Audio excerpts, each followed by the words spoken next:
দীর্ঘ ১৭ বছর পর কারাগার থেকে মুক্ত হলেন বিএনপি নেতা লুৎফুজ্জামান বাবর।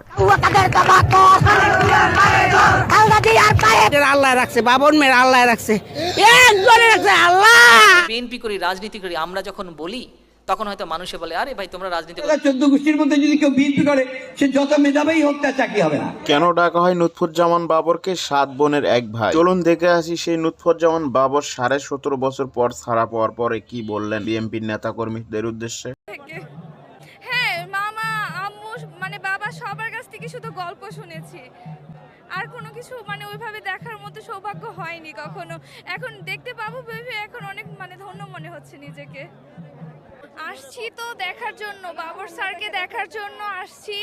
17 বছর ধরে শুধু ওনার গল্প শুনে আসছি, এখন শুধু ওনাকে একটু দেখার ইচ্ছায় এখানে গত রাত থেকে এখানে অবস্থান করা, নেত্রকোনা থেকে আম্মুকে নিয়ে।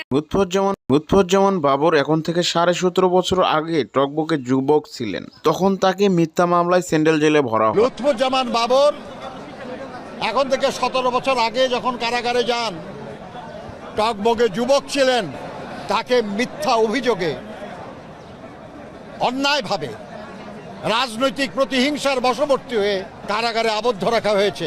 প্রায় 6 বছর তাকে কন্ডেম সেলে রাখা হয়েছে। এই নিপীড়ন,